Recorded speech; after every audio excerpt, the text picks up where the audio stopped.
The topic of today's lecture is equivalence of categories. Equivalences of categories are special kinds of adjunctions between categories. And the notion of equivalence basically captures the idea of two categories being pretty much similarly behaved. The only difference that in terms of behavior of these categories are things that are that deal with quantity. For example, if two categories are equivalent, they can have different numbers of objects and even morphisms. But the additional objects, in a sense, are redundant. So one way to introduce this notion is to introduce it as a special case of an adjunction, but instead of doing that, we're going to introduce it in a slightly different way, and then link up with adjunctions afterwards. So the first notion that will be useful for introducing equivalence of categories is the notion of a full and faithful functor. These are terms we've already encountered in the previous lecture, but we haven't spent proper amount of time defining them. I think we did it on the go because it was needed for something else. So let's do that now. Consider a functor f from a category C to a category D. We will say that f is full when for every two objects of C, C1 and C2, the function between Hom sets that maps a morphism f to f of f, or I could drop the brackets here just like I did there. You see, you notice that I don't use brackets for this. It's a style I adopted from MacLean, from his book on categories for the working mathematician. He likes to not use brackets when it is obvious what's going on in the expression.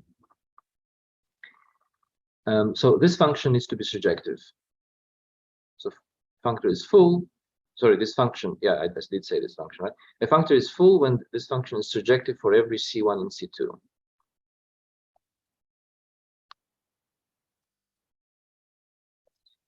And a functor is faithful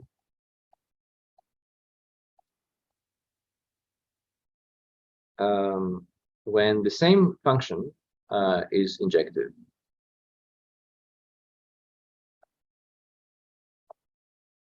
So when mapping f to f of f is injective for every fixed object C1 and C2.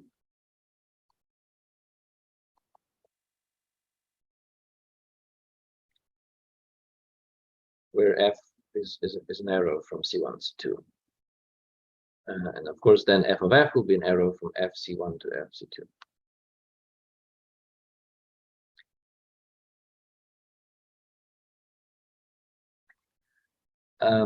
Okay, so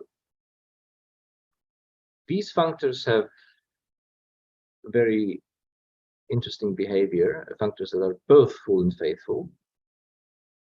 Maybe we, for the sake of completeness, we introduce that term as well. So full and faithful obviously means full plus faithful.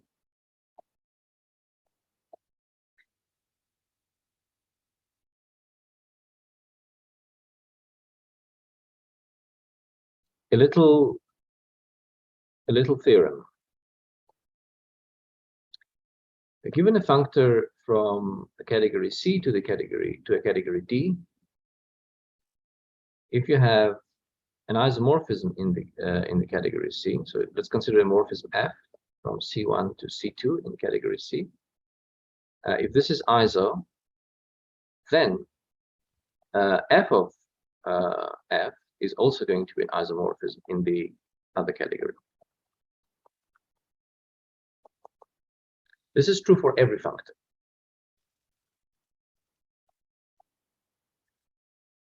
With full and faithful functor, the converse is also true. So the converse holds when f is full and faithful.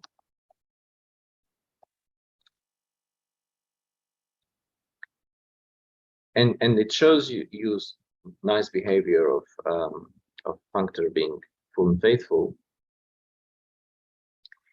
because of course the notion of an isomorphism is an important notion.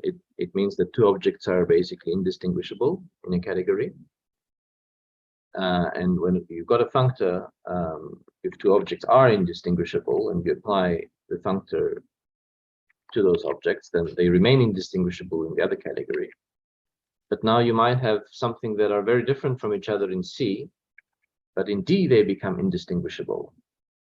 That doesn't necessarily mean in C they were indistinguishable, right? But when the functor is full and faithful, then it does. And this is similar to the idea that when you have a function, if two elements map to the same element, in general, these two elements don't have to be different. But when the function is injective, then they will be different, but just by definition of injectivity.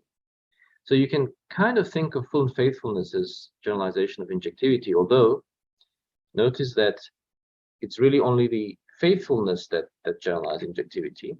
Fullness is some kind of subjectivity at the level of morphisms, at least. It's not quite subjectivity, right? Because you can have so with a full functor, you can have a morphism in category D, as long as either X or Y do not come from the category C.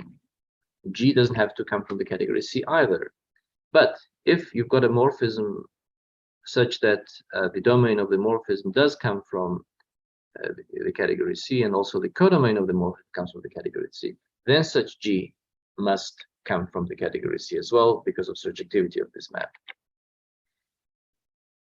So fullness is a kind of partial surjectivity, and in a similar way, one can think of faithfulness as partial injectivity. Although, so it's partial only because, for example, we don't require that the functor is injective on objects. You can have a faithful functor that's not necessarily injective on objects, and here is an example. So imagine a category where you have only these arrows,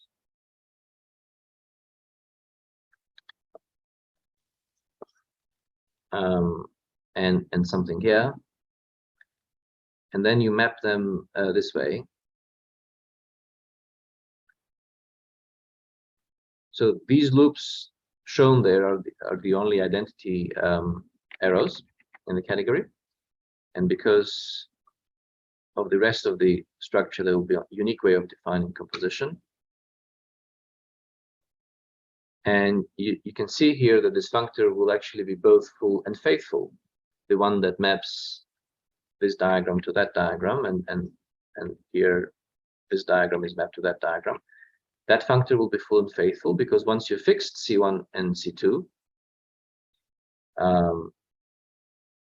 the function mapping the arrows between C1 and C2 to the arrows there will be both injective and surjective. It will be bijection.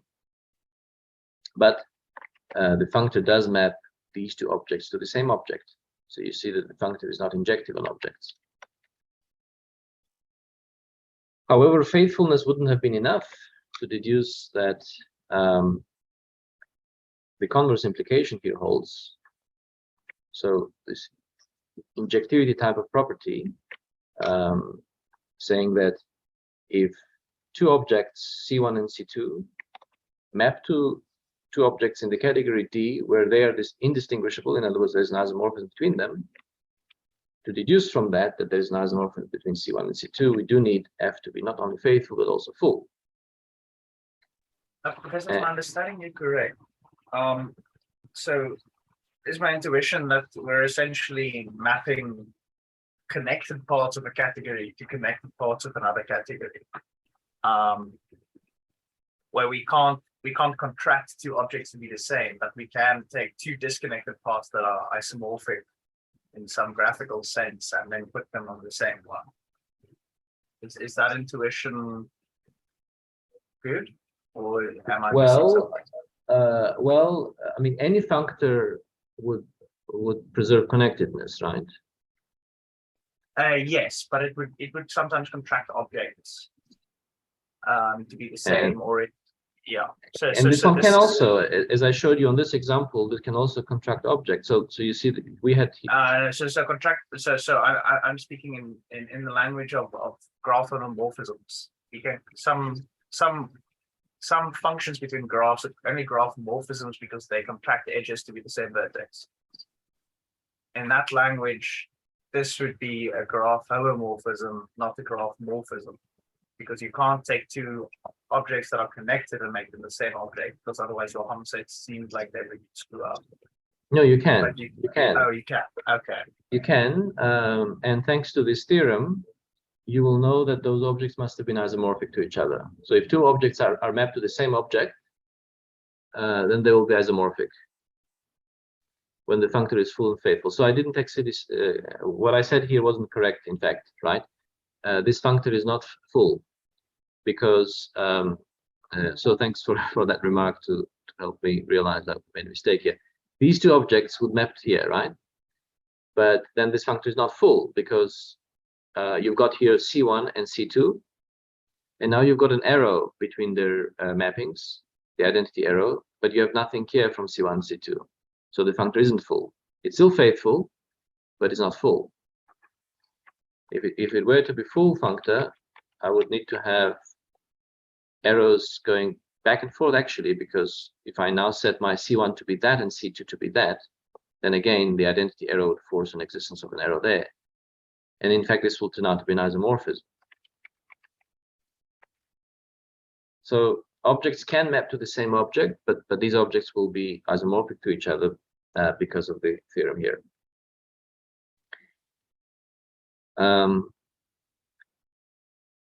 Okay, so let's look at the proof of this theorem, which will be nothing hard at all, of course. But analyzing this theorem will help us appreciate the usefulness of the properties of being full and faithful, and also see clearly where do each of these properties come in. So being an isomorphism means that I have something going backwards, right? So F is an isomorphism, means there is a morphism going backwards. We call it F inverse. And what we know about it is that F composed with F inverse is identity of C1, and F inverse composed with F is identity of C2. When we apply a functor to it, quite obviously, because a functor preserves codomains and domains, and it preserves, so maybe here I should put brackets so that this is interpreted as F of F minus 1. But I do want to show that this is actually equal to F of F inverse. And to do that, I will have to verify qualities of this kind, but because a functor preserves composition and identity morphisms, everything will be fine, right? So this composed with that equals F of that composite, which equals F of the identity of C1.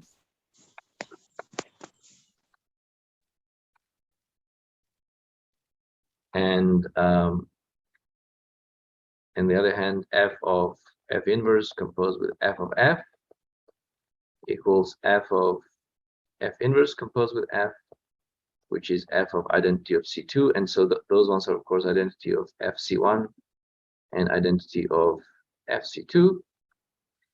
And so I've established what I needed to establish in order to conclude that we could actually set F minus 1 to be the inverse of F of F.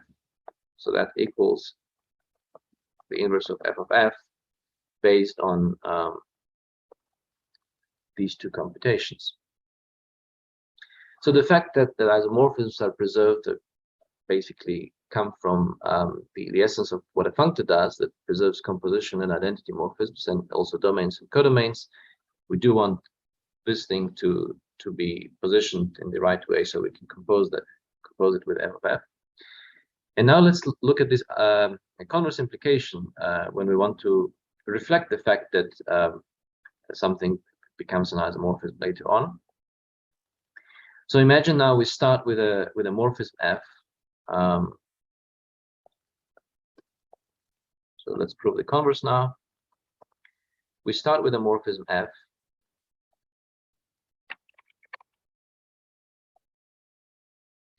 And we apply a functor to it.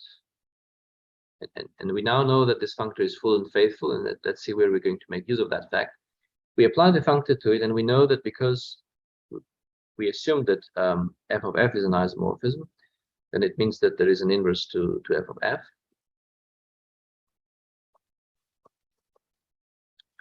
Right?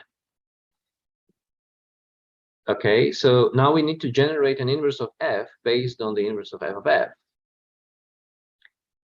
Which property of the functor f we're going to use here? We're going to use faithfulness, fullness, or neither?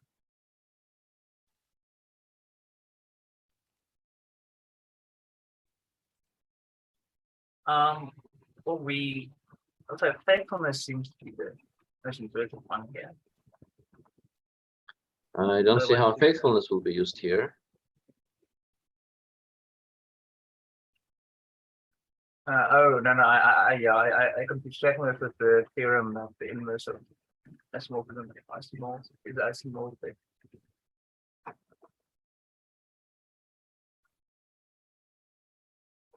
So what do each of these properties tell us? Maybe I should have taken more care to show the pictures for these properties. So the first one says that you've got your object C1 and C2 in one category. You map them to FC1 and FC2. And then this function being surjective means nothing other than if I have something here, a morphism G, then there must exist a morphism here, F, that maps to G by the functor. So every G will equal to F of some F. Every G between the values of the functor will equal to F of some F, that where F goes from original objects at which the functor was evaluated. Can I use that property? So this is fullness, right? Can I use that property to create an inverse of F, a potential inverse of F, using the inverse of F of F? Yes, Gregor? Yes, because we want to show the existence of some arrow, and that guarantees the existence of some arrow. Now we just have to show that it is the right one. Yeah. Okay, so I hope this is clear for everyone. So it's exactly the same picture we had here, right? We have the values of the functor. If I have an arrow there, I know there will exist something here that maps to that. So I've got exactly the same thing happening here. I've got values of the functor. The 1 and the 2 are swapped around now, and I've got an arrow here. It means there will be something here that maps to that arrow. So I do know that there will exist something here. I don't know yet that it's inverse, but let's call it F. So let's call it F prime because of that. I know there will exist F prime such that F of F prime will equal F of F inverse.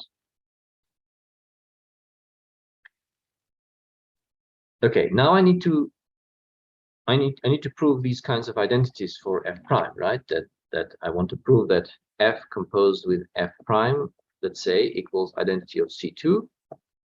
And I also need to prove that F prime composed with F equals identity of C1. So the only thing I know is the behavior of F of F in the category D. So if I want to solve a problem in the category C, then I probably should transfer my problem from C to D and then make use of the information I have in the category D. In other words, I want to apply the functor f to both sides of this equality. If I apply the functor f, I'm going to get, as before, this will equal that. But recall that f of f prime is the inverse of f of f. So I'm putting all the brackets back now. And because of the definition of inverse, this is the identity of C1, f of C1, right?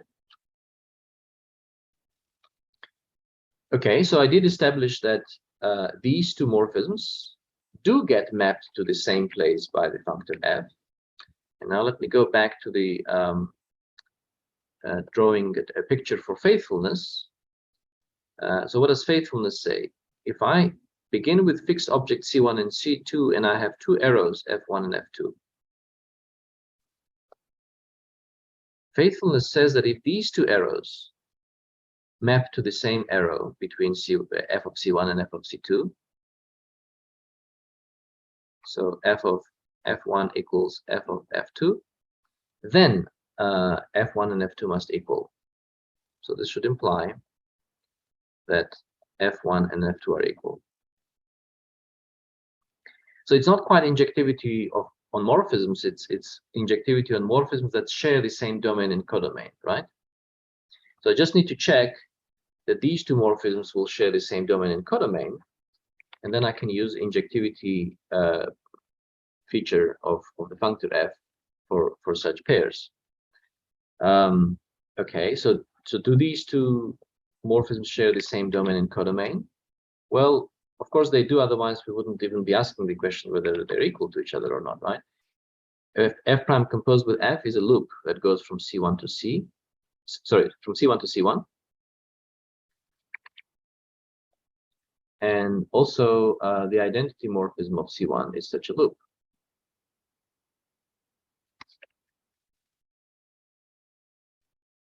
So they do share the same domain and codomain. And then according to faithfulness, when that happens, if the values of the functor at those morphisms are equal, then the morphisms will be equal to each other. So what I just said means that the fact that this is equal to that, which, by the way, this part here is nothing other than f of identity of C1, right?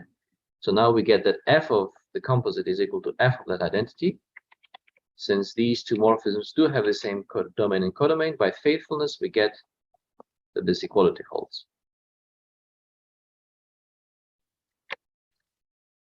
So you see, fullness allowed us to produce a candidate for the inverse, and faithfulness is allowing us to establish that that candidate actually is an inverse of f. And of course, for the other one, the computation is going to be very much the same. So we can write it out, or we could dualize this result by swapping around the roles of f and f prime. We don't even need to dualize. We can just say that whatever we proved for f prime and f can be now computed for f and f prime swapped around, because the initial information about f and f prime were equivalent to each other, because inverse is double inverse of an isomorphism is that morphism back, something along those lines. But let me not go into that. Let me just simply copy this computation here. So f of f here is being composed with f of f inverse on the other side, and then that's the same as identity of f of C2, and that's the same as f of identity of C2. And once again, by faithfulness, because f of this morphism is the same as f of that morphism, we now get that the two morphisms here in the category C are also equal. So this completes the proof of the theorem. What was the theorem? The theorem was that when we have a functor, and I have an isomorphism in the domain of the functor, then evaluating the functor on that isomorphism gives me an isomorphism with the codomain. And also when the functor is full and faithful, then the reverse of this is true as well. We are now very close to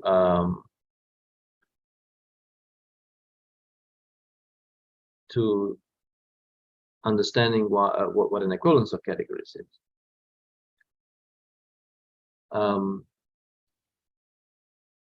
Before I go into that, I want to make a remark that there are other things other nice properties that a full and faithful functor has. For example, one other nice property is that, okay, so first of all, let me say that this property, that the fact that the converse is true, has a name, and it's an important property that arises a lot in category theory. So let me officially give it a name. A functor f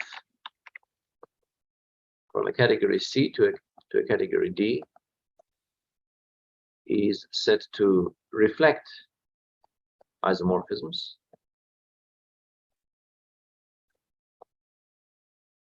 when f of f, iso implies, iso is a short form for isomorphism, implies f is an isomorphism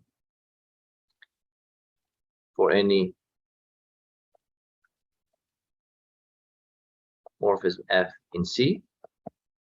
And what we have proved above, so the theorem that the second part of the theorem above, basically what we proved there is that any full and faithful functor reflects isomorphisms.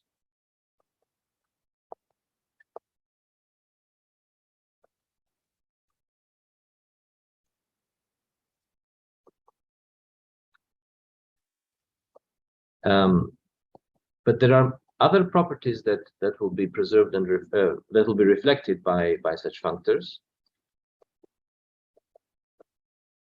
And of course, the forward direction is called preservation of isomorphisms. That's kind of obvious. I'm not going to write it out as a separate definition. The term is obvious.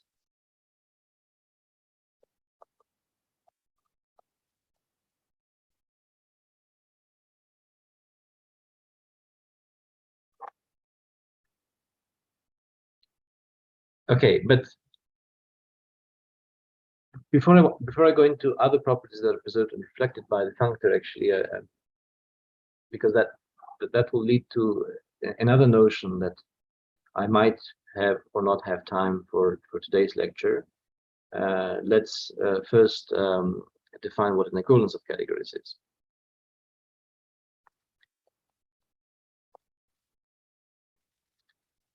A functor f from a category C to a category D is said to be an equivalence of categories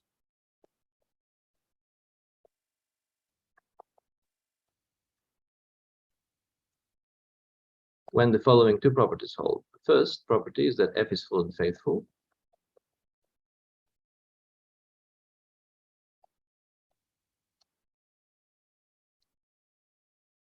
And the second property is that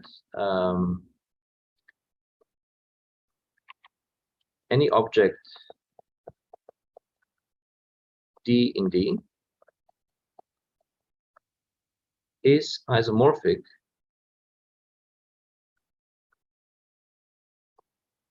to f of C for some object C in C.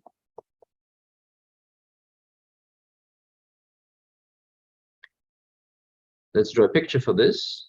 So we've got two categories, C and D,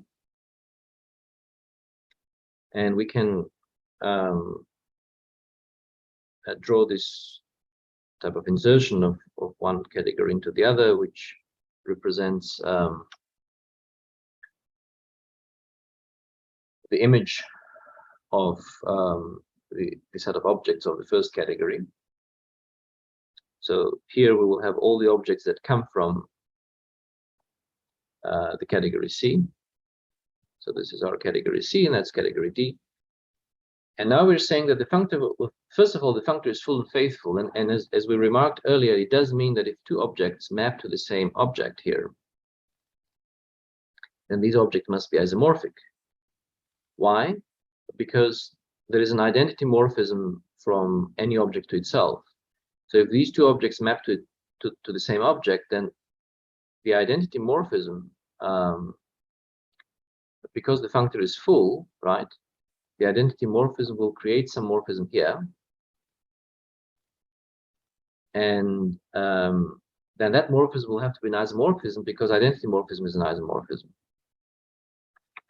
So in fact, a bit stronger thing holds than just reflection of isomorphisms.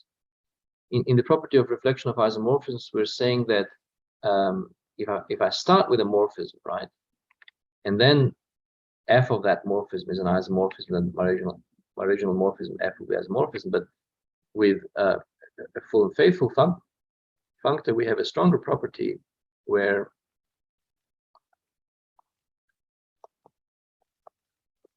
a full and faithful functor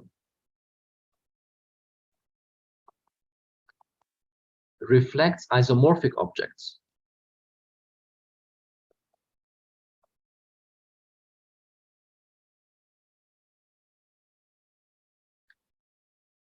So here's a little proof for that. So if I've got two objects, C1 and C2, and you map them by the functor, and they turn out to be isomorphic, which means that there is an isomorphism between them, then C1 and C2 will have an isomorphism between them. How can we get this isomorphism? Well, if there's an isomorphism I here, because the functor is full, we will have something here that maps to that I, a J, and then by the theorem, this J must be an isomorphism since I is an isomorphism.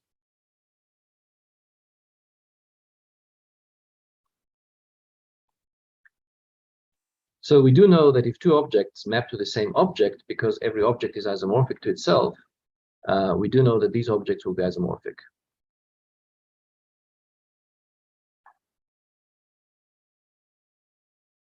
So I'm using this slanted equality to represent isomorphic objects at this point. But now an equivalence of categories is a functor that not only has this kind of up to isomorphism injective property with respect to objects. So two objects mapped to the same object must be isomorphic. So that's kind of generalization of injectivity of the object function, where we don't require that two objects mapping to the same object must be exactly the same, but we say that a bit less, that they must be at least isomorphic. And then one could formulate a similar notion of surjectivity up to isomorphism, where we say that if I have an object outside, inside the category D, an arbitrary object, it doesn't necessarily have to come from the category C by the functor, but at least it must be isomorphic to one of the objects that does come from the category C.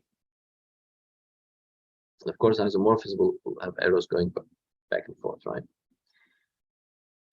So that's what an equivalence of categories is. And as far as category theory is concerned, if two categories are equivalent, they will have the same properties.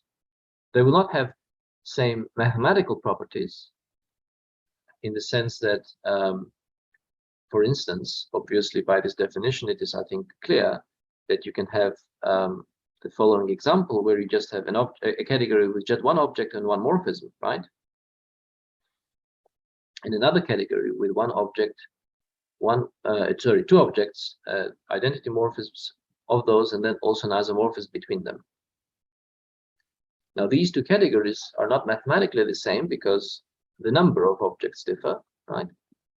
And as you know, in some areas of mathematics, the counting how many objects of a certain kind you have is one of the main research questions. So let me say that they do not have equivalent categories, do not necessarily have same combinatorial properties, but they will have same category theoretic properties. So the kind of questions we want to ask about objects and morphisms in a category in the subject of category theory, they will be invariant. Answer to them will be invariant under equivalence of categories.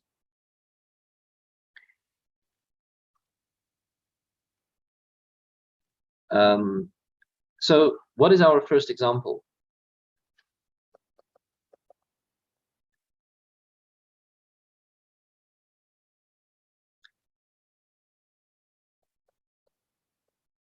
The category of finite sets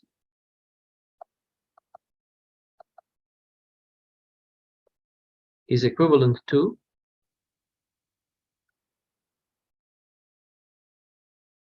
so in the category of finite sets, you will have isomorphic objects, right? Any two sets having the same number of elements will be isomorphic to each other. Let's get rid of them. Let's cut down the category of finite sets where morphisms are just functions between finite sets. Let's cut it down to one representative for each finite set. So it will be equivalent to the category of sets of the form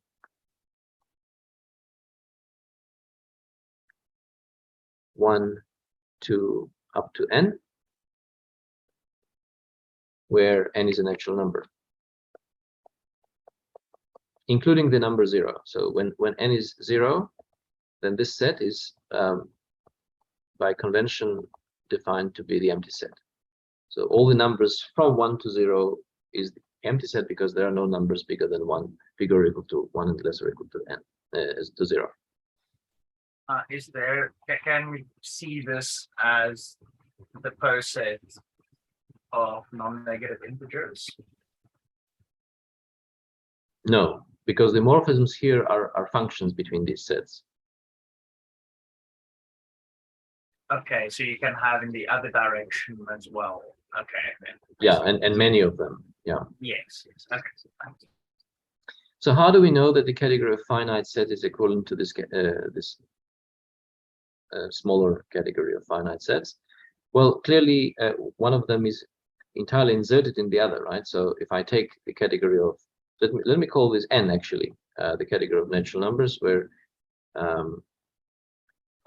so based on von Neumann's definition of ordinal numbers, this is how they are defined, right? So this is the definition of ordinal number n. 0 is defined as the empty set, and 0 is defined as the empty set.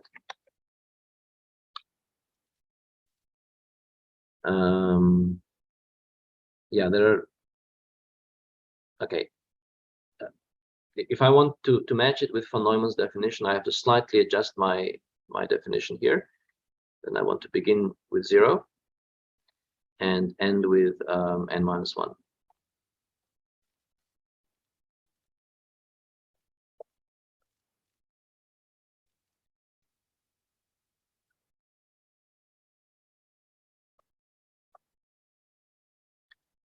Where now the convention is that when n is 0, then this set is equal to the empty set. So von Neumann's definition of ordinal numbers goes like this: 0 is the empty set. I mean, I'm not going to tell you all the ordinal numbers, just the natural numbers seen as ordinal numbers. So 0 is the empty set, and then n is defined as the set of. So it's a recursive definition. N is defined as the set of all the numbers before n. So we can then think of these finite sets, and obviously the cardinality of this will be exactly n, right? And so we can think of the specific finite sets as the actual numbers 0, 1, 2, and so on, 3, and so on. Where a morphism from one to another is just a function between these sets. So this category is nicely embedded into the category of finite sets. where every object n it's simply mapped to itself. So it's mapped to the set of these numbers. And of course, this functor is full and faithful because we defined it. We defined the category in such a way that the functor will be full and faithful, right? Because the morphisms here have been defined exactly to be morphisms here, the functions. So we will have the injectivity and surjectivity property because it's just the identity map. It maps every function to itself here. So the full and faithfulness part is obvious. And what we now need is to confirm the second property of the definition of an equivalence of categories, namely that any object in the codomain will be isomorphic to the functor applied to some object in the domain. So I pick an arbitrary finite set X, and now I need to prove that X will be bijective to N for some N, and of course that N will be the cardinality of X. So if a set is finite, it's still a set theoretic argument. I mean, it's still a theorem in set theory. Of course, it also depends on how you define a finite set, but if you define a finite set as a set which is not bijective to any of its proper subsets, then it's still a bit of an effort to prove that such a set will be bijective to one of these, where natural numbers would have been defined, let's say, using piano arithmetic. But of course, we have such a bijection, even if it's an effort to prove it, and hence we get an equivalence of categories. So from the point of view of category theory, whether you're working with all possible finite sets or whether you're working just with these ones, it doesn't matter. Another example of an equivalence of category is the following. The category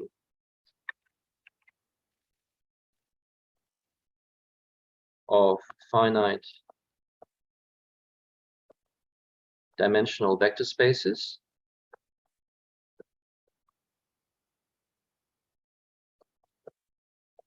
is equivalent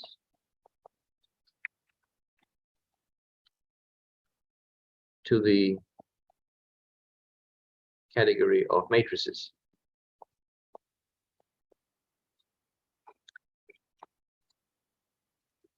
Okay, so if you don't know what a finite dimensional vector space is, then please excuse me for a little while, and not a very long while though. So I'm going to assume that either you know it very well or you don't know.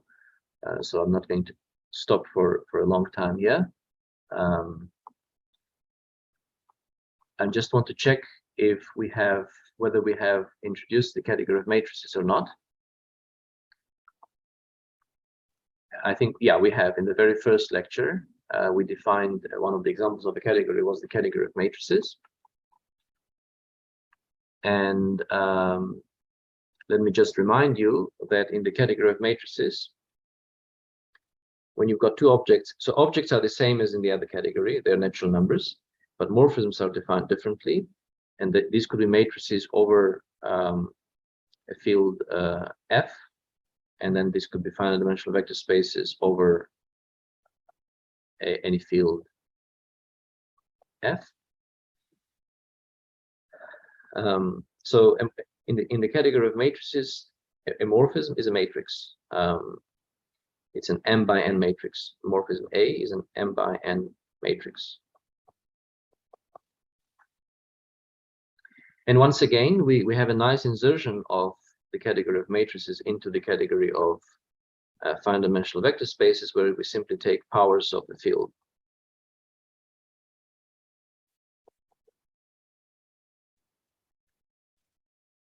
And I know that every matrix represents a linear map. And moreover, so this is the same matrix now seen as a linear map from Fn to Fm. And moreover, the fact that this is full and faithful is just the standard theorem from second year linear algebra, at least at Stellenbosch University. We covered that in the second year, that there is a one-to-one correspondence between linear maps between these two vector spaces and matrices, n by n matrices. So you see already in second year linear algebra, full and faithfulness of a certain functor is being established. And the fact that any finite dimensional vector space V is isomorphic to a vector space of this form is the second part of the definition of equivalence, right? So that gives another example of equivalence of categories, which is a very important example, and in some sense, the task of second year linear algebra is to establish this equivalence. But of course, the language of categories is not there, so one never speaks, one never actually formulates the theorem that has been proved in that course. Now, the next thing that we're going to do, okay, so there are more examples one can produce this way. In fact, one can, this style of examples, these two examples specifically are of similar style in the sense that one of the categories in the equivalence does not have any isomorphisms between different objects. So if I go back here, if two objects are isomorphic in that category, then they will be equal to each other. Why? Because if two numbers are the same set, right, it means that the quantity matches, so they must be the same number. In the same way here, if I have a matrix A and its inverse, you can show using very basic matrix algebra that the dimensions n and n will have to be equal to each other. So we can produce this example of an equivalence of categories where one of the categories in the equivalence has this feature that there are no isomorphisms except isomorphisms from an object to itself. So no isomorphisms across different objects. And this we can do starting with an arbitrary category. So we can create such a kind of reduced version of a bigger category like we did here. So we started with a category of finite sets and we created this reduced version of this specific finite sets, or the category of finite dimensional vector spaces and its reduced version, the specific category which is not quite equal to the category of powers of the field, but at least it will be isomorphic as categories. We can do something like that with an arbitrary category. Let C be a category.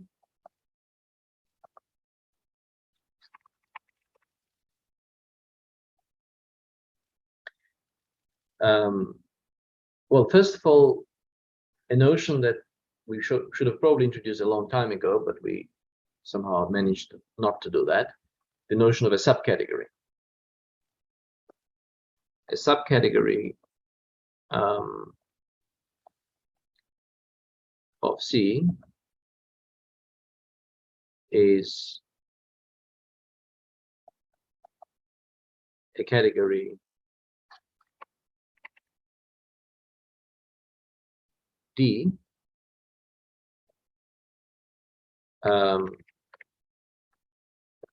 such that, so the set of objects of the collection of objects of D, which I think we denoted at some point that by D0, must be entirely inside C0. The morphisms must be entirely there. The codomain and domain map of D1 must be the same as that in the category C. So if I have f from x to y in D, then that same f will be a morphism from x to y, must be a morphism from x to y in C. And then composition in D is defined the same way as in C. So G composed with F in D is the same as G composed with F in C. when F and G are in D.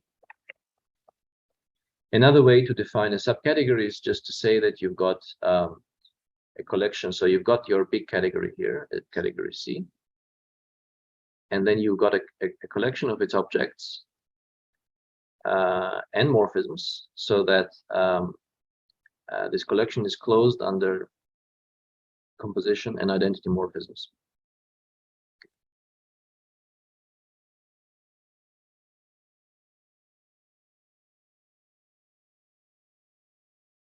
So if two morphisms are inside the subcollection D, then their composite, their C composite, must also be in D.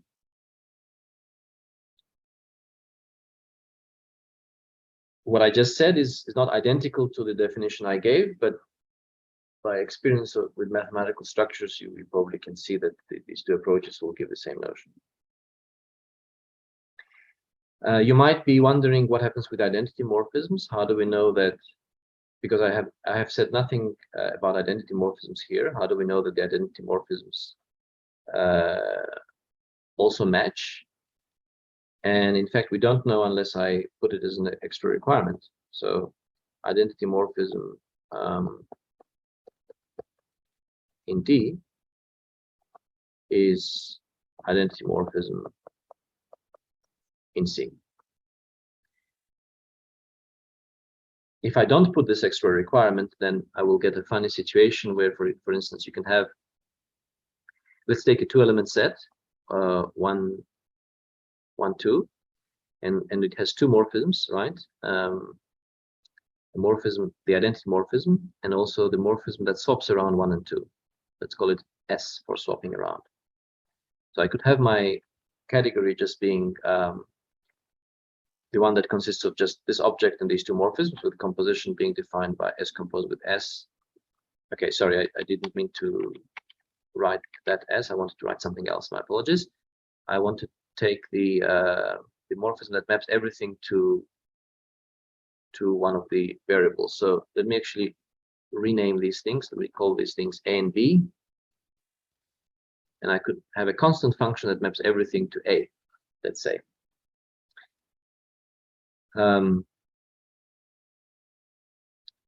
So this is living inside the category of sets, right?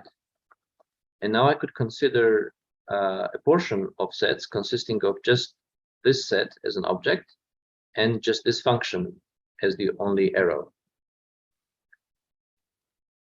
This will be a category because, and if I restrict composition, everything is fine because A composed with A equals A.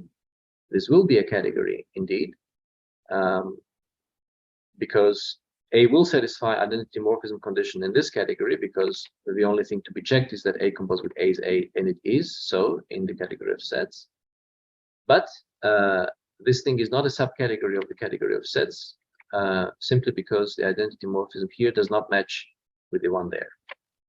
So I did forget to put this condition, and now I fix that. Okay, so now that we have a notion of a subcategory, I would like to define what is a skeleton of a category.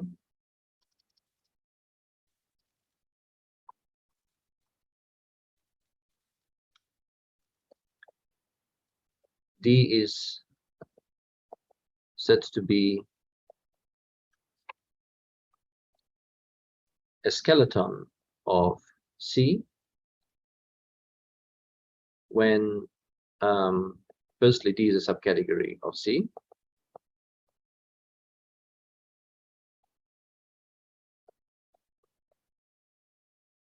and okay, so sorry, I need one other notion here, the notion of a full subcategory.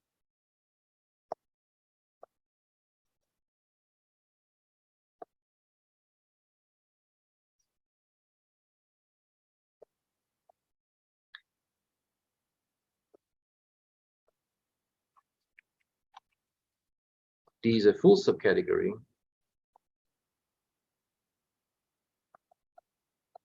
of C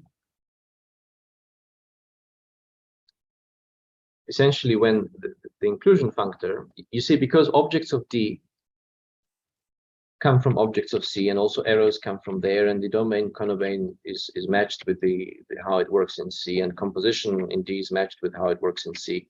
We will get a functor from D to C. We can call it the inclusion functor.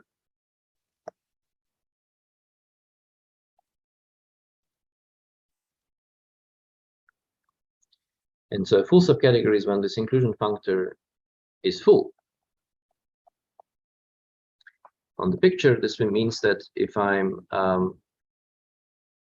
starting to choose some objects to be included in my subcategory and some morphisms to be included in some category, with a full subcategory, I have to make sure that I am including all the morphisms that exist in the category between objects that have been selected. So if two objects have been selected, any morphism between them has to be selected as well. That's what fullness requires. And then a skeleton will be a full subcategory of C, such that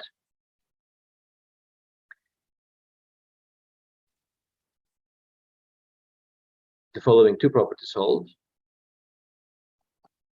Firstly,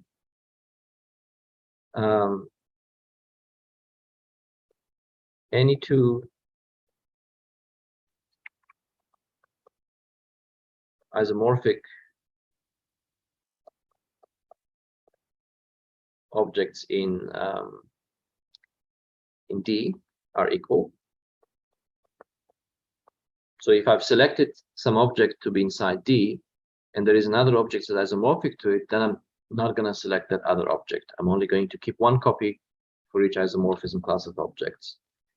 And the second thing is that, so firstly, any two isomorphic objects in D are equal, and the second property is that any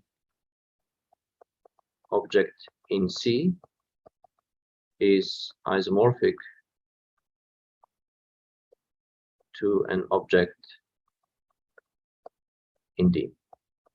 So you would recognize this as the similar properties for the definition of equivalence of categories.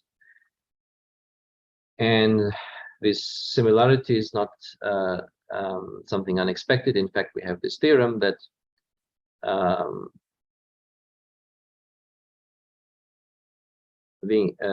so when D is a skeleton of a category C, the inclusion functor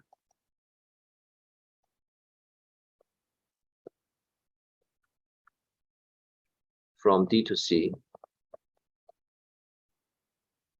will be an equivalence. And in fact, the converse is also true. If you had, well, the converse is not quite true, sorry. Okay, let me not go into that.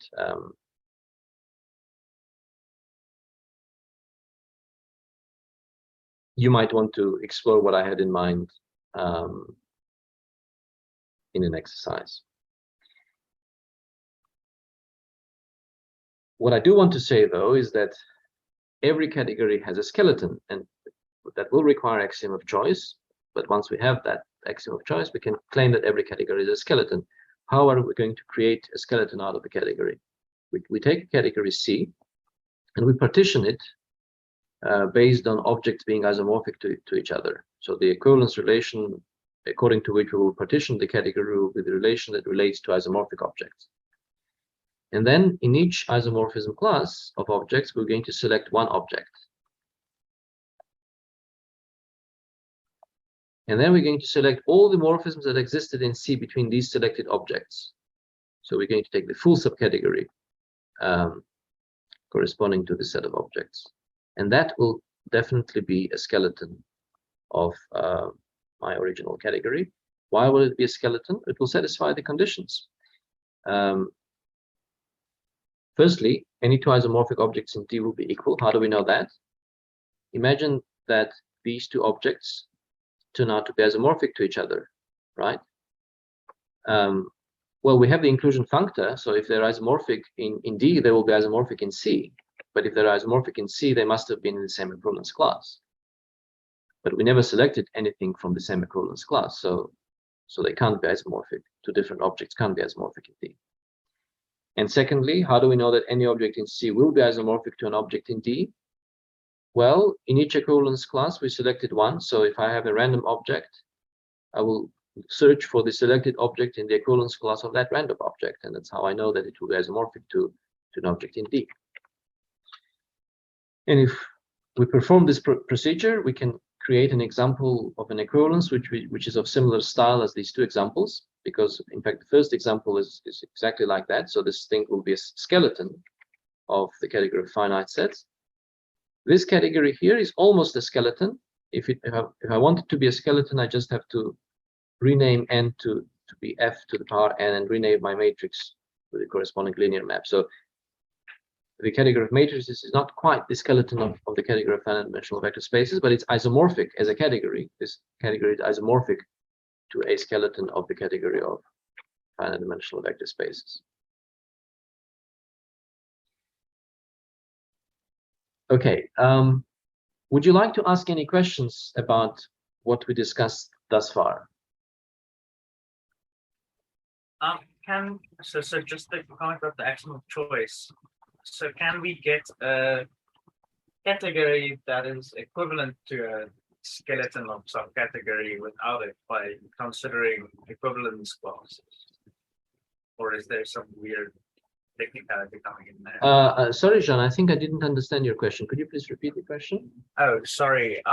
So can we get, is my intuition here correct that we can get some category that is equivalent to a subcategory by considering the equivalence classes under the relation that objects are related when they are isomorphic?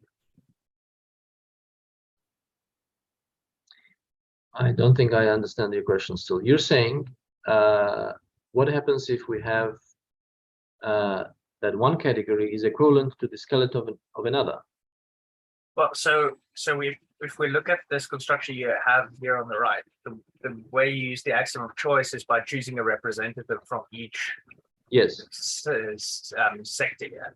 So what if, my question is essentially, why can't we take the entire sector as being a object in some other category and then claim that that is equivalent to this subcategory that you construct? You would still have to construct the functor. Yes. So to construct a specific functor, in one direction it'll be fine, the quotient direction will be fine, but the other, if you would want a functor the other way, then you would have to still make use of axiom of choice. Okay. And so we can't show that it is, okay, we can't show that that functor exists without using the axiom of choice. Okay, I think I understand. Which, by the way, brings us to another question here. So it turns out that when you have an equivalence from C to D, you will also always have equivalence backwards. So there are actually three theorems that are worth looking at in the context of the concept of equivalence of categories. We're probably not going to have time to look at all the three theorems, but let me at least list them, and then we see which of them we can have a look at. The first one says that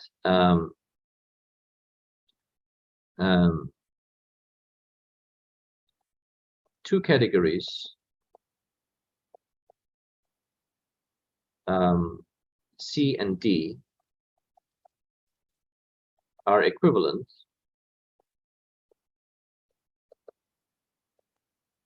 if and only if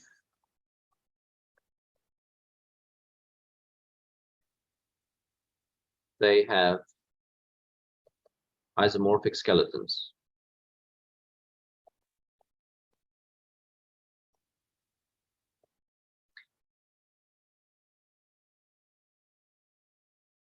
So this theorem does rely on axiom of choice because of the link between axiom of choice and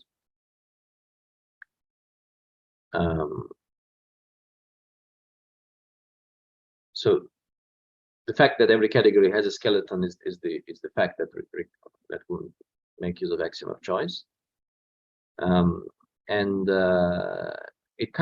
this theorem kind of clarifies also the notion of equivalence of categories in a way. So you're kind of saying, take two categories, get rid of the redundancies, get rid of the objects that are isomorphic to each other, just leave one for each equivalence class. And if then you end up with two categories that are isomorphic to each other, and isomorphism of categories means that you have functors going back and forth, so that their composites are identity functors on each side. Then you know that the categories are equivalent. And in a sense, we could have already predicted this from the definition of an equivalence of categories when we drew this picture and we said that, okay, so full and faithfulness guarantees that any two objects mapping to the same object will be isomorphic to each other. So maybe I could have gotten rid of this part, right?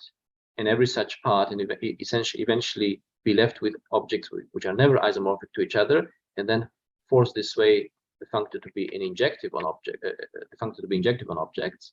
And on this side, I was getting rid of the isomorphic objects already on that side. So what I just explained now kind of gives a sketch of how you would prove that theorem.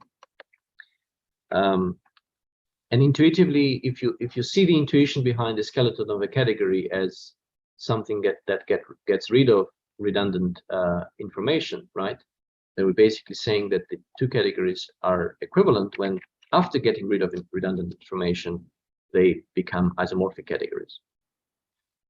So that's one theorem. The other theorem is that if there is an equivalence, and of course, okay, so maybe this other theorem should come first, because we haven't defined what it means for two categories to be equivalent to each other. It means that there is an equivalence between them, but in which direction? And the fact is that direction doesn't matter, because two categories being equivalent to each other itself is an equivalence relation. If there is an equivalence going from C to D, then there is an equivalence going from D to C. So basically, it says that the equivalence of categories is symmetric relation. And once again, I can give you a little hint of how one would prove that. So imagine we have an equivalence going that way, and we want to go now backwards. What we would do, we would take this object, we would look at the isomorphic object, and then map this object the same way as this one can be recovered back by just selecting one of its pre-images. So that's just a hint. Of course, one has to work out the details. So that's another theorem. And the third theorem, which so all of these three theorems, they're not just there to be useful, but also to clarify the concept of equivalence of categories. The third theorem says that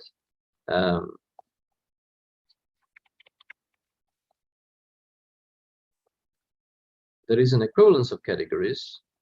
So sorry, two categories are equivalent. C and D are equivalent if and only if.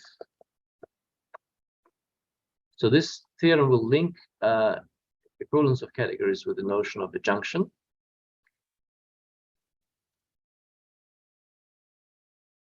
I'm just trying to look up the precise notation we adopted for adjunctions. If and only if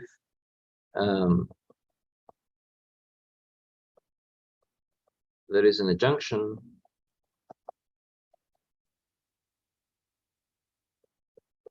C, D, F, G, eta, epsilon, where eta and epsilon are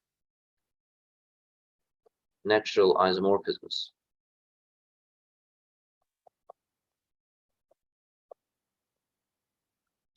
So remember, eta and epsilon were certain natural transformations. Specifically, eta was a natural transformation from the identity functor of C to the composite GF, and epsilon was a natural transformation from FG to the identity functor of D. And now, to get an equivalence, we just need to have an adjunction where these transformations themselves are isomorphisms, so that there should be something going backwards, a natural transformation going backwards, so that both composites on each side are identity natural transformations, and the same there. So we can mark it by putting this wiggly equality there.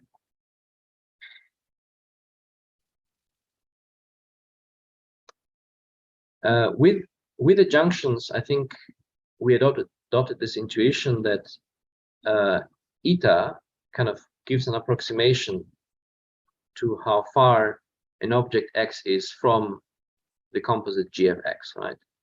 The best thing would have been if they were equal. So if eta is identity natural transformation, in other words, if X is equal to that, and each component of eta is just the identity morphism, then we get the notion of an isomorphism of categories. Maybe it's worth remarking it here. Compare this with an analog of this theorem for isomorphism of categories, which we haven't formally defined, but I've mentioned isomorphism of categories a few times today already. C and D are isomorphic as categories if and only if there is an adjunction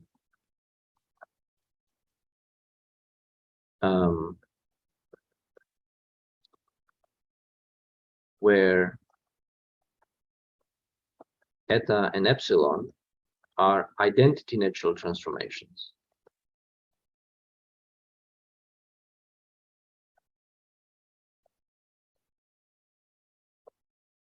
So what does that mean? That means that this functor is actually equal to that functor, and eta, each component of eta at X is the identity morphism from X to GF X, which happens to equal to X, and similarly for epsilon. So you see that there are three levels, right? One level is when we say, okay, X is equal to G of X, GF of X, and the same happens on the other side. And then we have isomorphism of categories. A more relaxed version is when they're not equal, but they're isomorphic. And then we have a notion of equivalence of categories. And even more relaxed version is when they're not even isomorphisms, they're just morphisms. And then we have the notion of an adjunction. So this way we can see an adjunction as a generalization of isomorphism of categories, where we relax the requirement of isomorphism of categories in two steps. One, we drop that it's an identity morphism, but if we just did that, then it would have been still an isomorphism, but then we also drop that and we just wanted to have a morphism. Okay, so let's pick one of these theorems and go in more depth in it. Maybe I think I would like us to look at this theorem more carefully. So we're going to prove this theorem now.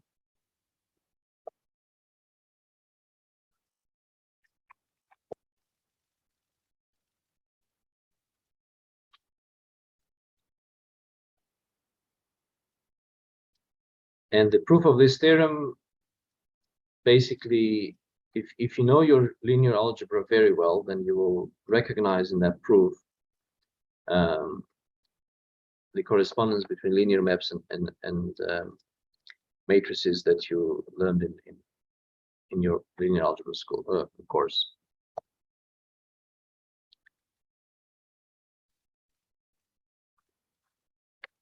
So this is the theorem we want to prove. Let me just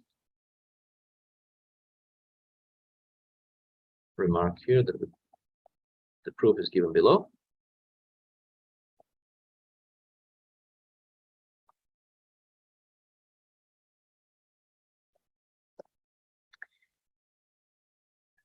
So we have two categories, C and D, and we know we have an equivalence between them. So let F be an equivalence from C to D.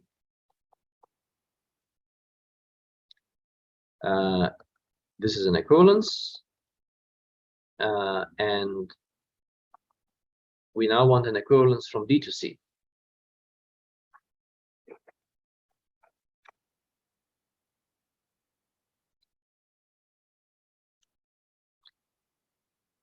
So we pick an object D in D.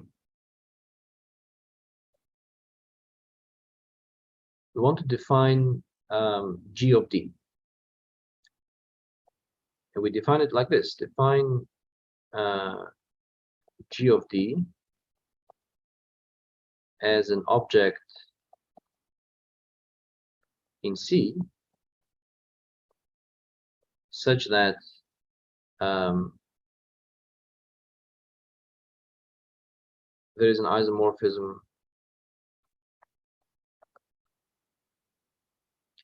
from D to F of G of D.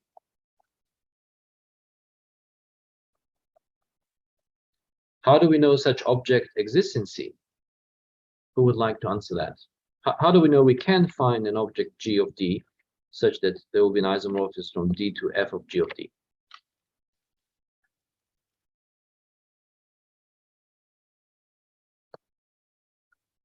Maybe a picture will help. So we have a functor F going from C to D, and we picked an object D in D. And now we're claiming that there must be an object G of D, which has the property that it is mapped by F to somewhere that's isomorphic to D. So my question is, how do we know we can find such GD? I'm not claiming it's unique. I'll just pick one, but I need at least one to pick one, right?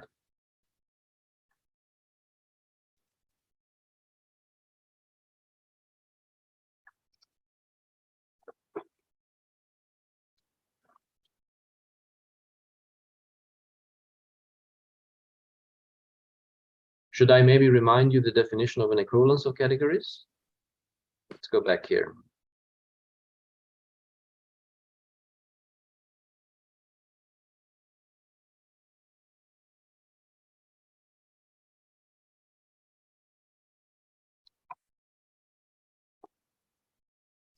So a functor is an equivalence of categories when it's full and faithful, right? And when for any object D in D, when any object D in D is isomorphic to F of C for some object C in C. So which of these properties would we apply? It just seems to be the second property straight up, right? That's right. Yeah, thank you. So we're applying the second property, the C that must exist, that was promised by the second property of the definition of equivalence. That's the C that I'm going to call G of D. But I stress the fact that there might have been many such C's. We just pick one, and the fact that we can pick one, that will make use of axiom of choice. And if we're really working with large categories, where it's not just sets of objects, but collections of objects that we're dealing with, then we'll need to use large axiom of choice. Okay, so we pick this object as a value of possible functor backwards. So I'm trying to build a functor backwards here, right? I'm trying to build a functor going from D to C that will be an equivalence. So I pick the value of the object this way, but now I have to decide what to do with morphisms. So I actually want to pick not just the object. I will need this I as well. I will help me to decide how to map morphisms. And in linear algebra, that corresponds to the fact that when you've got to the two finite dimensional vector spaces, and you've got a linear map between them, and you know that one is, let's say, n-dimensional and the other is m-dimensional, if you want to represent the linear map as a matrix, right, you first need to choose bases for W and V. But choosing bases, of course, is equivalent to choosing an isomorphism with Fn and Fm respectively. So this is how it links up with that story. So if I have another object, so let me call this object I with subscript D, okay?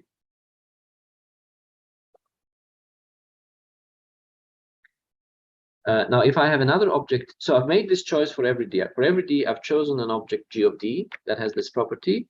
And having that property, in other words, having an isomorphism, now I also picked one specific isomorphism randomly.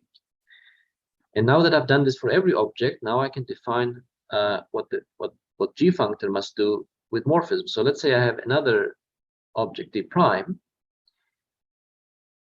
I know that since I've made this choice for every D, I know that D prime will have a counterpart here that will be called G of D prime. And what I know about it is that there will be an isomorphism that I've picked for this D prime, that's I with subscript D prime. And I know that that's an isomorphism from D prime to FG of D prime. So all of this I know. And now I take a morphism here. I take a morphism G. And now I want to define the value of this potential functor G on this morphism. So we say that we define G of G to equal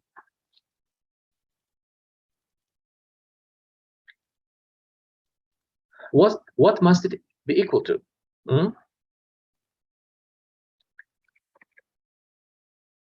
Let's look at this diagram. I have a morphism here, and I want to produce a morphism here. How can I make use of these isomorphisms to do that? And the fact, of course, that F is an equivalence of categories. Any ideas?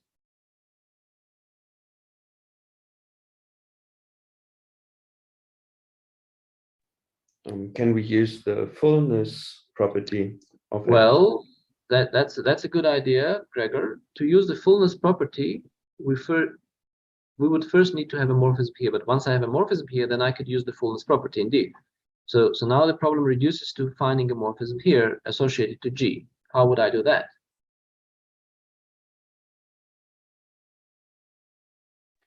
The ID is an isomorphism, right? So we can find That's arrow right. in opposite direction. That's right. Because I's are isomorphisms, we can go around this way in the diagram. So we would take the inverse of I, compose that with G, and then compose it further with I of D prime.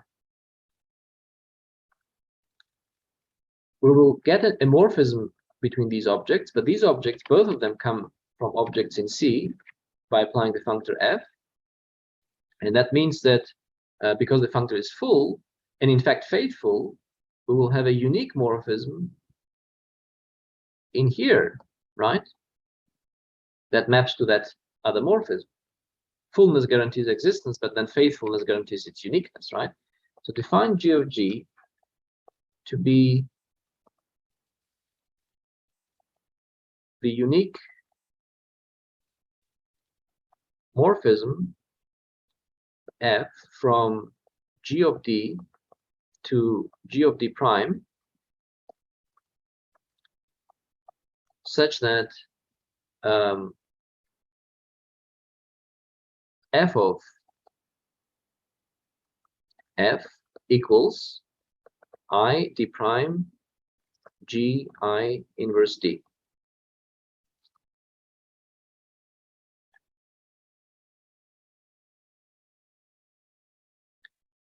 So I've managed to build an object function and a morphism function for G, and now I need to prove that G firstly is a functor, and then I need to prove that it's an equivalence, which would mean to prove firstly that it's full and faithful, and then of course that it satisfies the second property of equivalence, that every object in the codomain of the functor is isomorphic to something coming from the domain.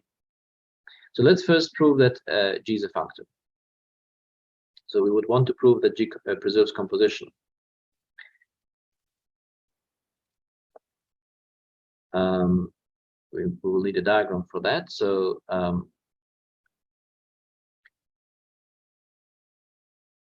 so let's say we have D prime and D double prime. We've got this isomorphism ID prime and ID double prime. And here we have FGD, FGD prime, and FGD double prime. And again, I'm dropping the brackets there. And I start off with a morphism G and a morphism H, right? And then I have, on this side here, I've got G of D, G of D prime, G of D double prime. G of G, right?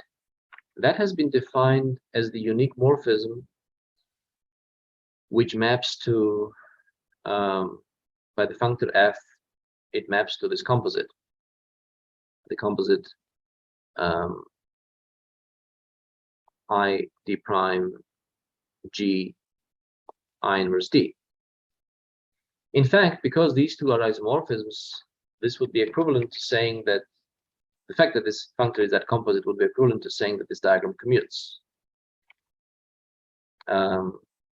Because if you compose this way, for instance, you will see this will cancel with that, and then you will get exactly that composite.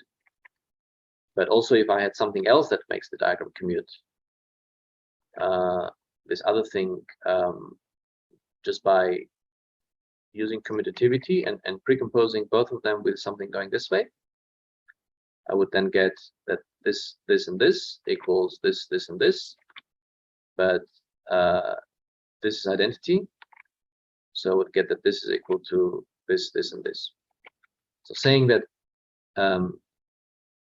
basically what I'm trying to say here is that saying that f of G, which is what that yellow arrow is, right? Because that was the unique thing that maps to that thing. So this f of G here, saying that this equals to this composite there, the way we defined it, is the same as to say that this diagram commutes right here.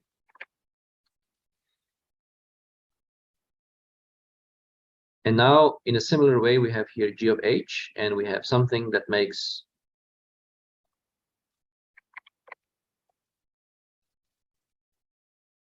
that diagram commute. Okay, what about the composite? The composite would map by the way we define G, the composite would map somewhere which has the property that makes this bigger diagram commute. That one going that way and this way. And what do we have on this side? The yellow arrow. That would have been the f of G of H composed with G, right?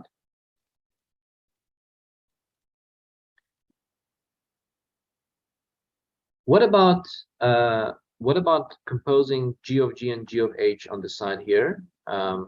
So what if we take now this morphism, which I want to be equal to that for G to be preserving composition. So what about this one, GH composed with G of G? What can we say about that?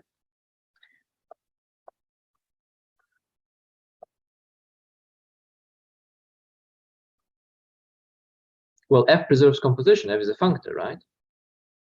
So if I apply F functor to this composite, it will be the composite of the F applied to each of them. So basically, it will be the composite of these two yellow arrows. So F will map this to the composite of these two yellow arrows.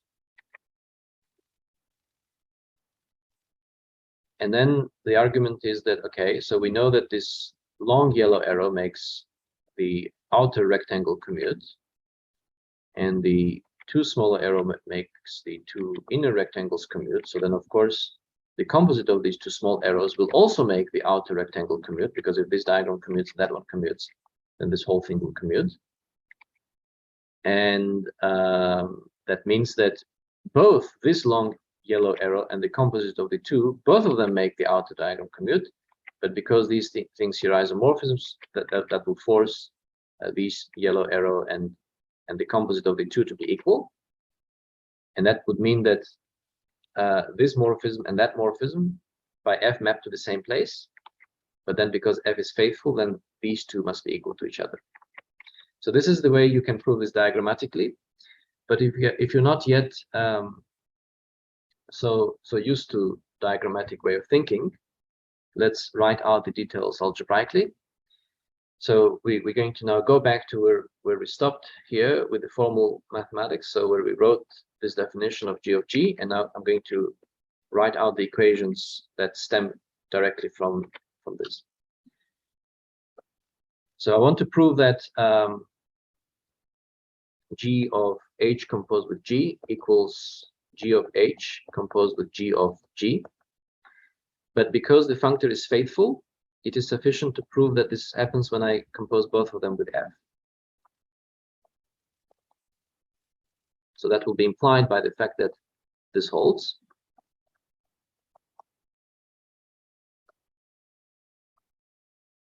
And that will hold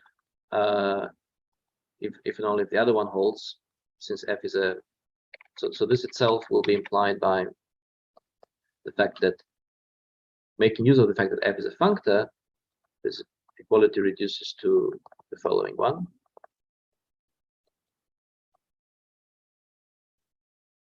So if this equality holds, then the other one will hold because the right-hand sides are the same. And then if this equality holds, then that one will hold because the functor F is faithful. Okay, so why does this equality hold? We just need to write out now the definitions of these things. So you see, we've got them here. F of something is this thing there, right? So what is F G of H composed with G? That yellow arrow. Like before, the yellow arrow is obtained by this way, right? So I need to do that composite now for my in the role of my F being the composite of H and G. So that will be H G I minus 1 of D, and then composing that with I of D double prime. So I'm going there, then here. That's the way I define G of H composed with G. It's a unique arrow that by F is mapped to this one. So that's exactly the same definition as this here. On the other hand, F G of G, well, that was exactly the same as what we had before. So this is that. And the other one was, the other one will be, again, going this way, and that way. So that's I of D double prime, H I of D prime. So now I can replace each of these with what they actually are by definition of the values of G. So on the left-hand side, we'll have I composed with ID double prime composed with HG composed with ID inverse. And on the right-hand side, we'll have so FGH is this ID double prime H ID prime, and FGG is ID prime. Did I make mistakes somewhere there? I forgot about the inverse, right? So there should be inverse on this side, just like it was in the other cases. So here we'll have the inverse goes there. And then we have ID prime composed with G composed with I inverse. And of course, this equality holds. Why? Because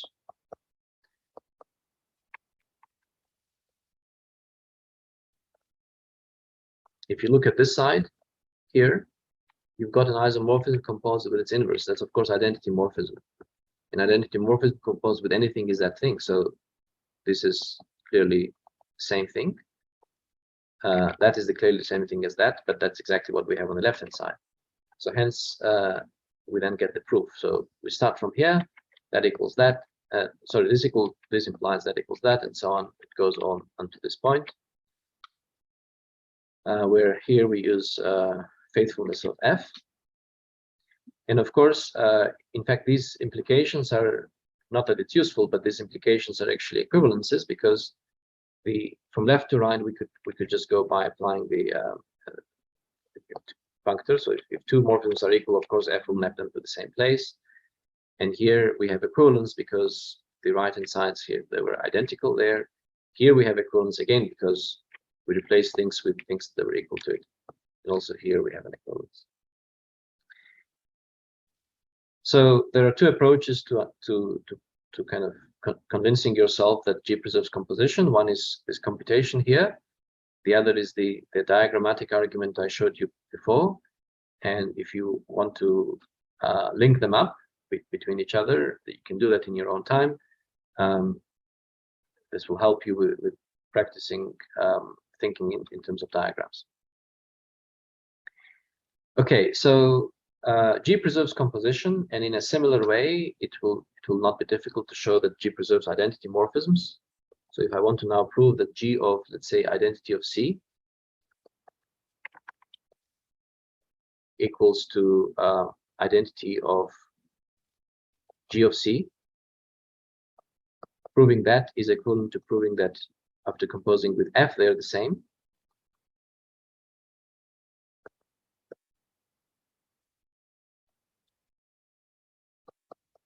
But by definition of G of anything, if you look at this definition, it's obtained this way, right? So it's the F of that thing will then be inverse composed with the morphism and then the other isomorphism. So here we'll have that this is equal to,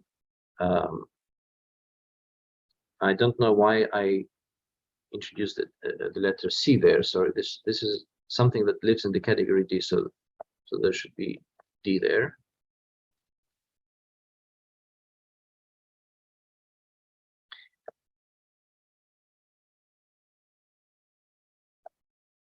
So FG of identity of D, by definition of G of identity of D, must be I inverse of D, then composed with identity of D, and then composed with I of D. On the other hand, because F is a functor,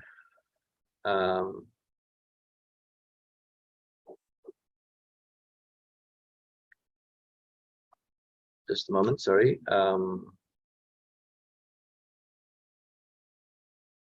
Getting confused here. So because F is a functor, this will be identity of FG of D, right?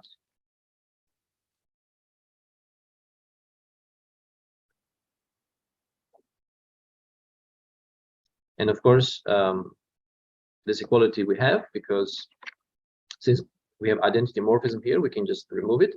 And then because of the fact that I is an isomorphism and I minus 1 is its inverse, we then get that this equals to identity. So G preserves both composition and identity morphisms.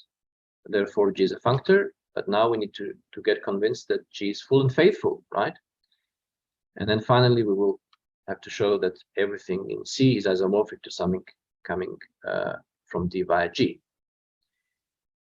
So why would G be full and faithful? Again, there is a nice diagrammatic explanation for that. So if you look here, if you look back at this diagram, we can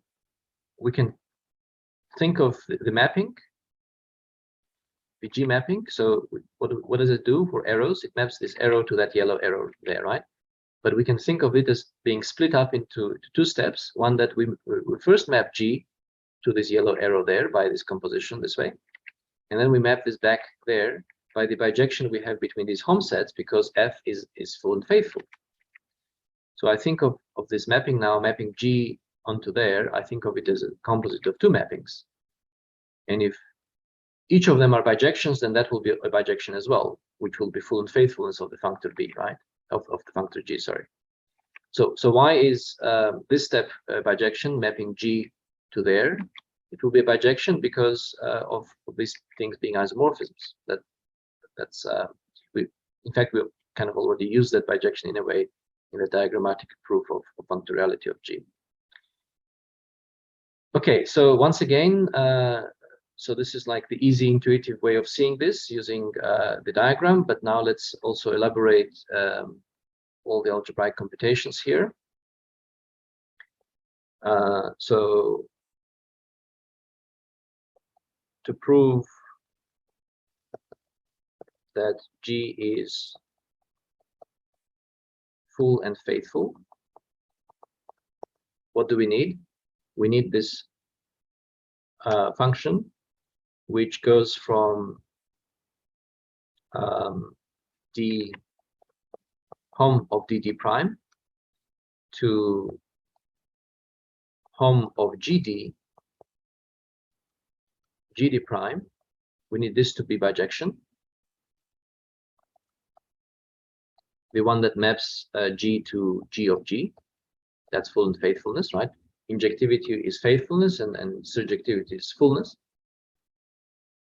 And then we decompose this bijection, we decompose this mapping into two other mappings. So we first go from here to hom of fgd prime, fgd prime.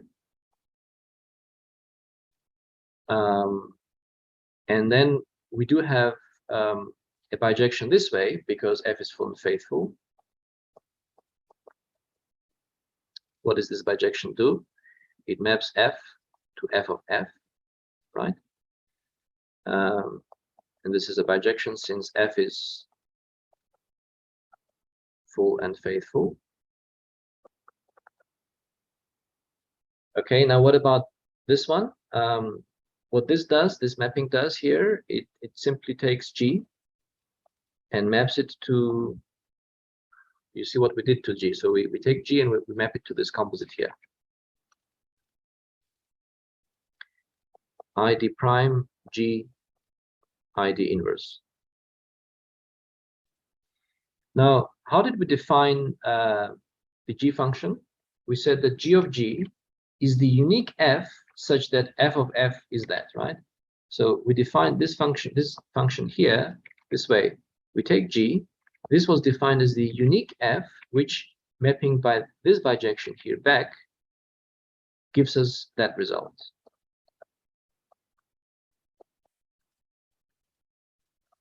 So in other words, we define this function. Let's call this function something. Let's call this G blank. So G blank was defined as what? So I have G. I'm defining that to be the unique thing here, which maps there by this bijection. In other words, I'm defining this to be the composite of these two maps, where I'm using the inverse of this bijection. So it was defined as the composite of ID prime blank I minus 1D function. So let's call that function that way, ID prime blank I minus 1D. Maybe I should put that blank in brackets there. And the inverse of f blank. So if this function here is f blank, we then take its inverse. So f blank inverse. And we already know that this f blank inverse is a bijection, right? Because f is full and faithful. So this part is a bijection. And since G was defined as a composite of these two functions, in order to prove that G is a bijection, I just need to prove that this first step in the composition is a bijection.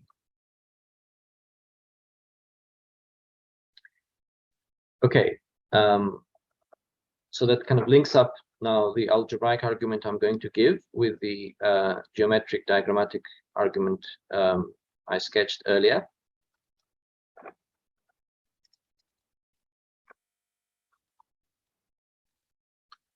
So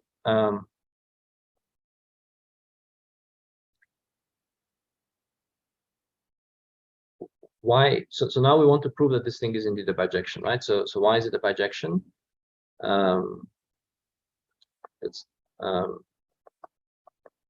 Let me remark here that we're left to show that ID prime blank ID inverse is a bijection.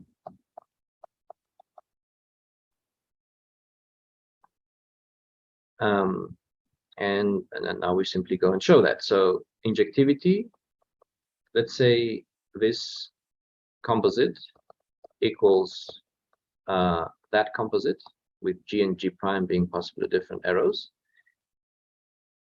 then I can multiply both sides of this composite by inverse of I on the left side.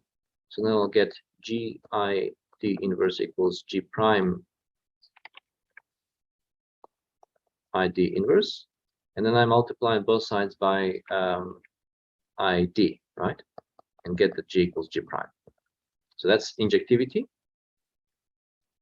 What about surjectivity? If I have some H here, how will I represent H as that? I can write every H as I D prime of something here that you will tell me what? I D minus 1. So what should I put here? Any suggestions?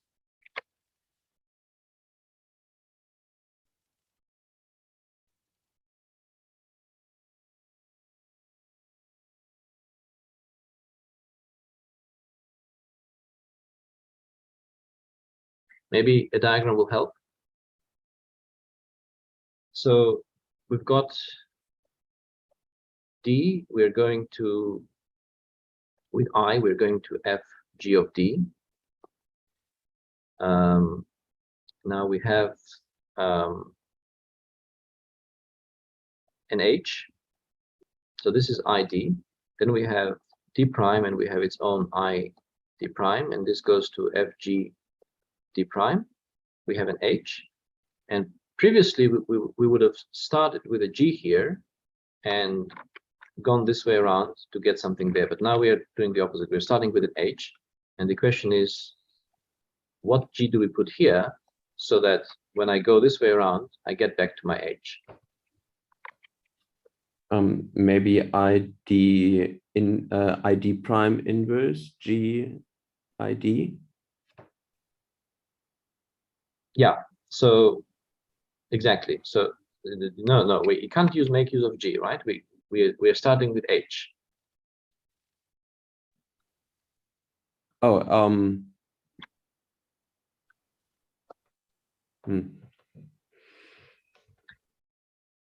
So if we're looking for something here, we just go around the diagram, no?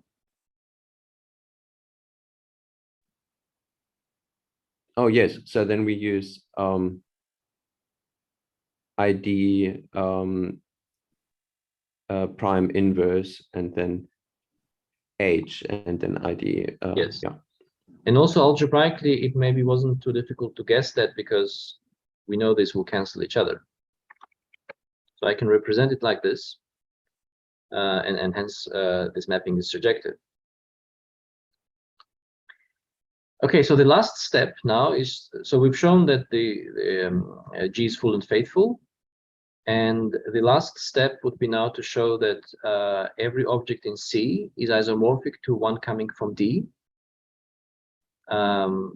And that shouldn't be too difficult to see. So we begin with an object in C.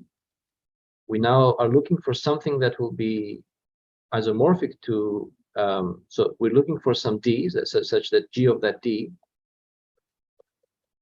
will be isomorphic to C. So why don't we take D to be equal to F of C?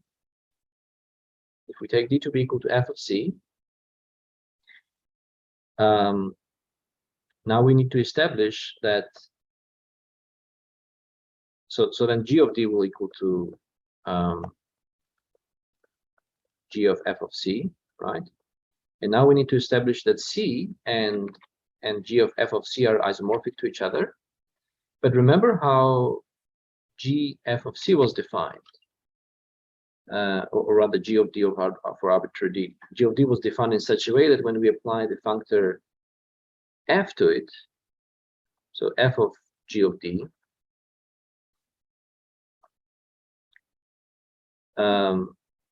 we have an isomorphism here. We have an isomorphism ID, right? But look, we now have C, G of D, and when we apply F to both of them, we get F of C. Let's put the brackets there for more clarity. We get F of C, F of G of D, and we have an isomorphism between them. Which property of the functor F do we apply now to get an isomorphism here? of the functor f.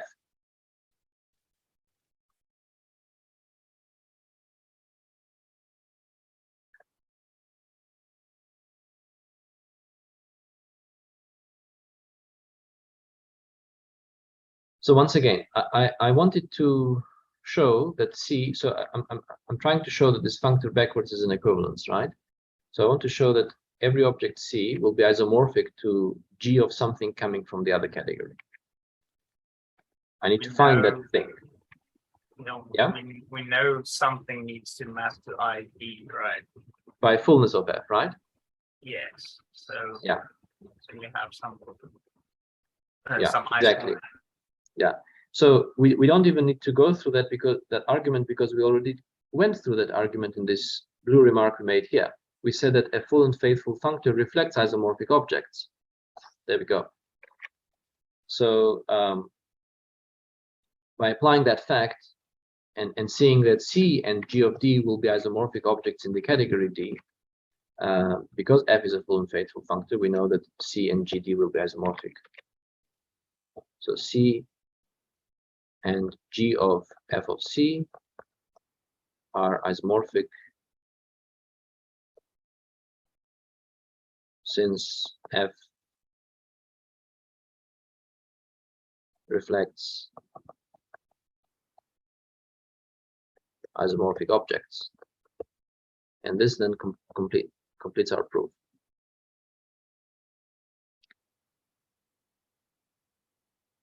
Okay, so I mean, maybe some of you have now full clarity on the entire proof. Maybe some of you feel that there were some gaps created. You still want to fill those gaps.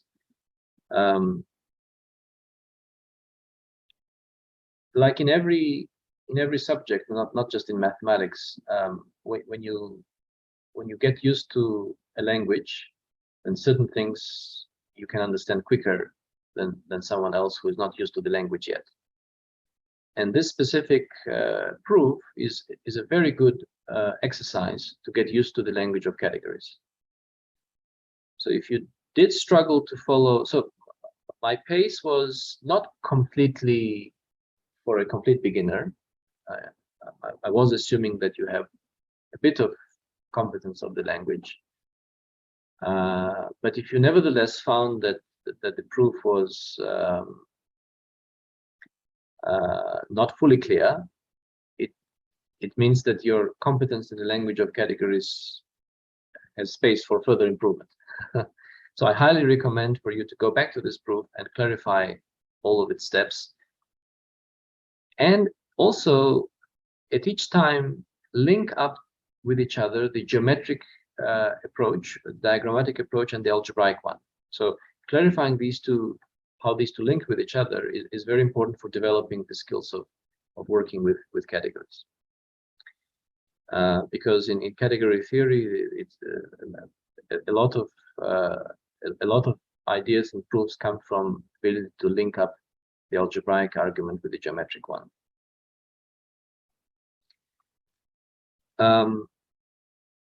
All right, so I would like to conclude with a philosophical remark about the notion of equivalence of categories. But maybe if you do have any technical questions before I do that, you feel free to ask them.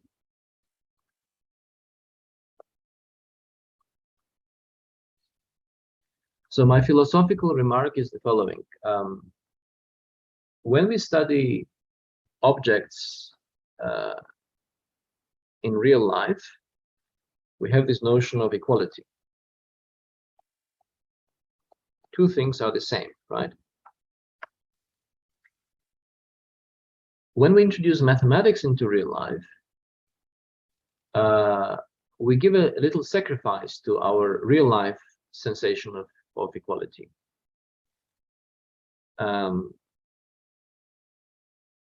Because, for example,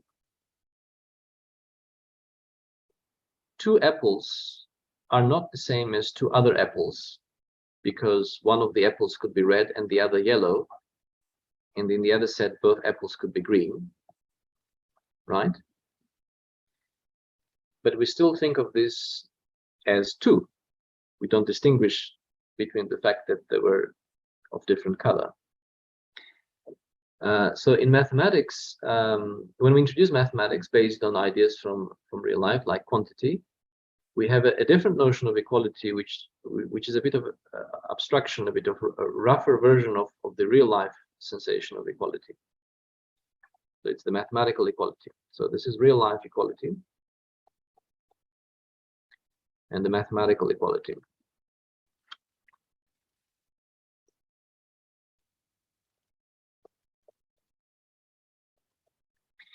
I must say, by the way, that school learners, and also university students, especially in the beginning of their studies, often struggle in this transition. For instance, in symbolic mathematics, we might be talking about objects x and y, and because they look different, so they are applying the real life equality notion here, because they look different, they would never think of the possibility that x and y might be representing the same entity, the same number, or whatever object we're talking about. Okay, so this story doesn't stop here. When various different mathematical entities are organized together into mathematical structures, right? Then we have a notion of, but then we further want to relax this idea of equality, which, by the way, can also be modeled in this example. So these two sets are different sets. Still, mathematically, they're different sets, but they have the same quantity of elements in them. In other words, they're bijective to each other, and so in many situations we wouldn't care that they are actually different. So this is the level where we introduce the notion of isomorphismal structures.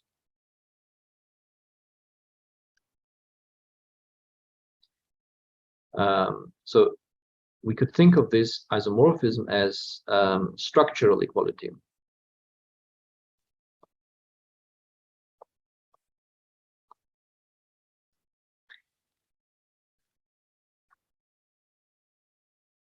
Now, when our structures are such that entities in them themselves are structures, like categories, for example. So in a category, your objects are often themselves mathematical structures, right? So you can think of a category as a kind of higher order mathematical structure, which is a collection of other mathematical structures of lower order. And then you start comparing categories. What we saw today is that the third layer of even more relaxed equality emerges, and that's the notion of equivalence.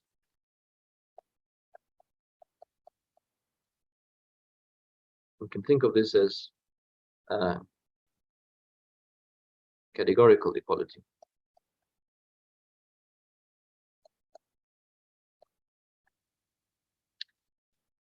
And in fact, this hierarchy can be taken even higher if we go into higher dimensional category theory.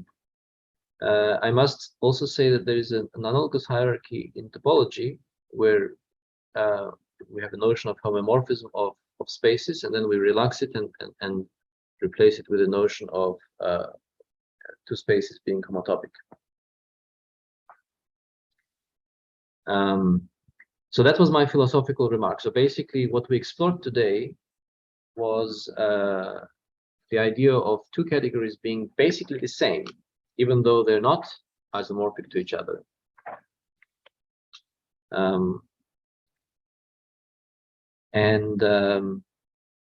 I think we maybe only had just one very simple illustration of this, that when two categories are equivalent to each other, the properties can be transferred, and we can arrive to this conclusion by looking at our property of the full and faithful functor that we established here.